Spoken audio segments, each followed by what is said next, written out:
So I'm Raheel, and Maslahah translates from the Arabic as for the common good.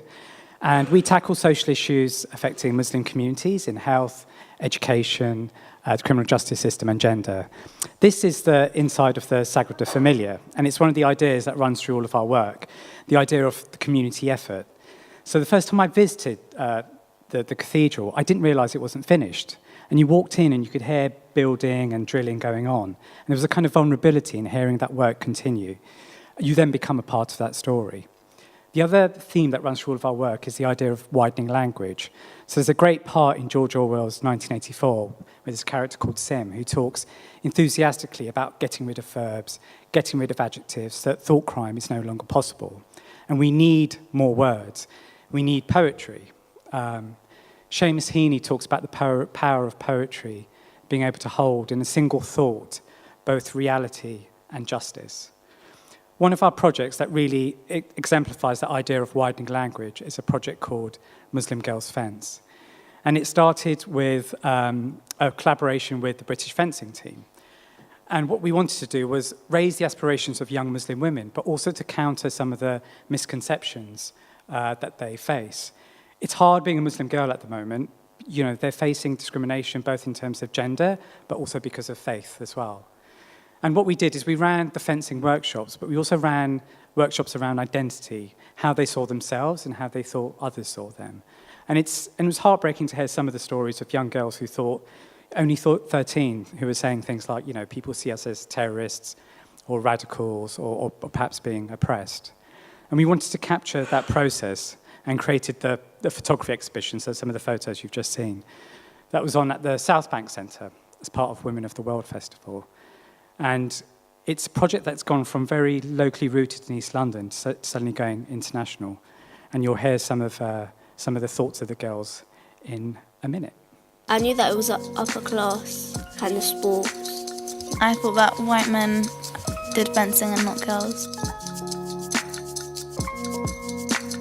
Everyone sees me as a Muslim, so it's like a feeling I'll always have. You're going to have to accept you might get bullied, You're not allowed to do this because you're a Muslim, or you can't do this because you have a headscarf. It's not right to say that to Muslims because we are all the same. But being a Muslim has helped me keep strong throughout all those comments. It's like you're part of a big family and you've got something to always believe in.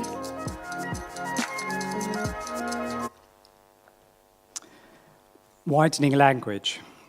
There isn't a word that translates directly for depression from Urdu, Arabic, Bengali, Sylheti. So how do you even begin to have a conversation with some of the communities that we work with?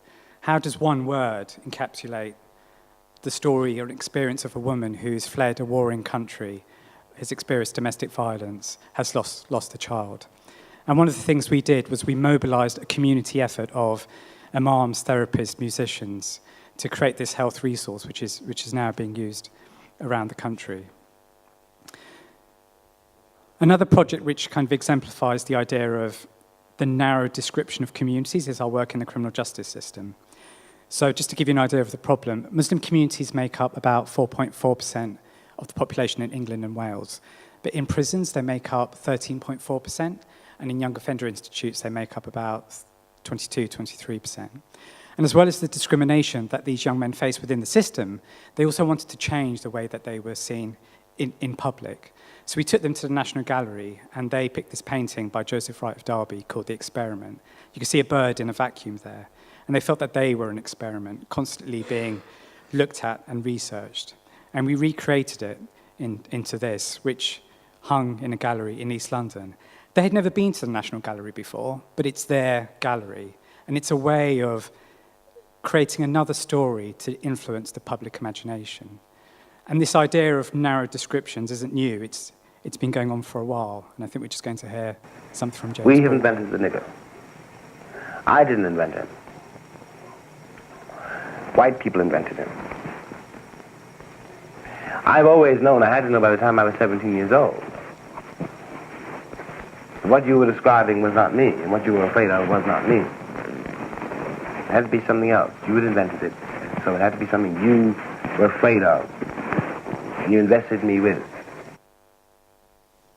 We also wanted to show the young men that we were working with is that they're working in a long tradition. So these are the suffragettes who are also using the arts to influence the public imagination and break through some of those narrow stereotypes.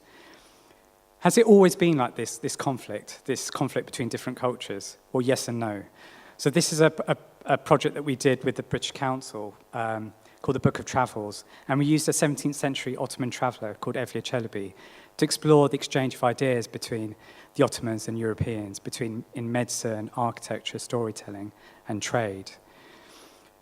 We showed that some of these ideas are bound within physical borders. There's a lovely quote from Hilary Mantel who says, "Cartography can be a lie. All those straight borders, they're just lies. But borders can wrap around knowledge and authority and culture as well. So how do we teach our young children to be able to cross those borders like Evliya Çelebi did?" We ran a project in school around the British value, we think, of dissenting. And we used shadow puppetry to do that.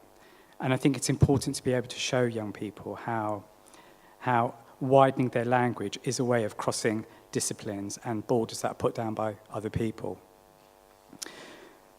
The soul of the city is nurtured by stories and ideas of those who have stayed, but also those who have passed through. And sometimes those ideas can become so strong that buildings can't hold them. They spill out onto the streets, they cling to the air, they cling to your skin, to your clothes, and there's no way of shaking them off. And those are the ideas that can change cities overnight. We need new storytellers who can write those events that haven't happened yet. So fly poster yourself, fly poster your idea about how you want to change the world. Make sure no one is left unheard. Thank you.